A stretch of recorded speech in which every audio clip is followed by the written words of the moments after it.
Hey, what's up? This is Kurt. I just got back from dropping something off at my kid's school. Big thunderstorms rolled in, so a field trip got canceled. So I thought I'd run something over to him. And I was thinking about some different stuff. Oh, check this out. There's a squirrel up on this power line. Oh, he's on my roof.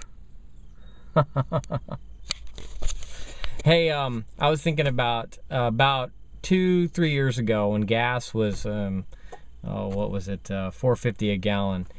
And I remember stuff that just wasn't available. You couldn't get, whole aisles of stuff was not available at the supermarket. You would go and just wouldn't be there.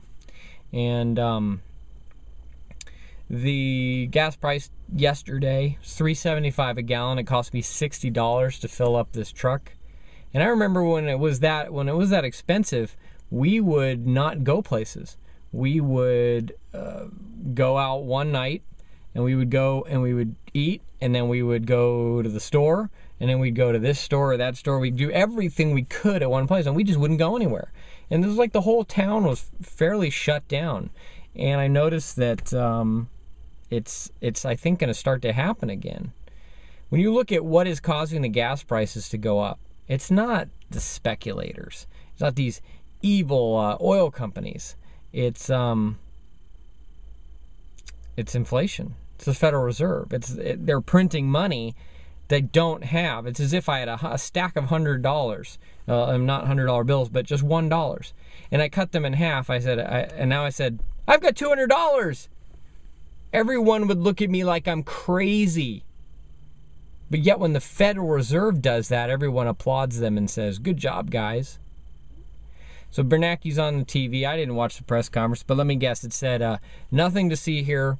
Move along. Ignore Ron Paul. Don't audit the Fed. Don't abolish the Fed. Move along. Nothing to see. Have a nice day.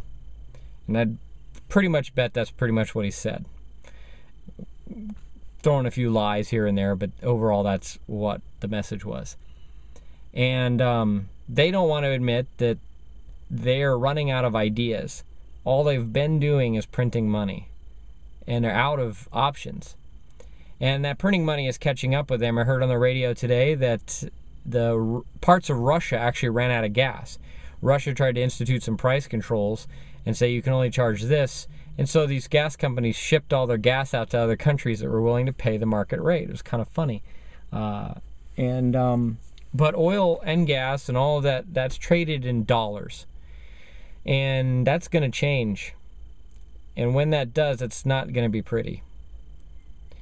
People around the world are getting fed up with what's going on, and it's going to change.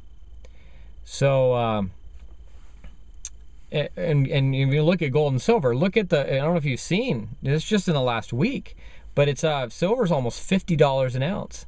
It's at $49 today. Gold is at, I think, $15.30.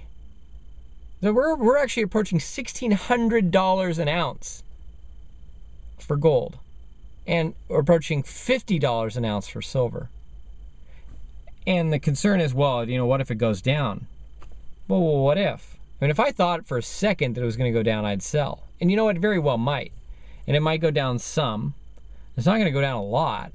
The indicators, I mean, the things that are making it expensive is inflation. People don't trust the dollar and are starting to move into gold and silver. And so, or continuing, actually, more people are starting to move into gold and silver. And so, I don't know. I just don't see anything out there. Nobody's serious about cutting spending. The Republicans certainly aren't. I mean, the Democrats aren't. So, what's going to change things? They would have to actually drastically change the policies. If things change in 2012, we get the Senate and we get the presidency, we retain the House, we get more state legislatures as well for conservatives, for constitutional and Jeffersonian, constitutionally minded people. Then you might see things start to change. In policy, monetary policy starts to change, then you'd see gold and silver start to go down. But until that happens, I don't see any changes. That's about it for me today. Got some more videos in the works. Stay tuned for some lock picking stuff. And other than that, have a good day.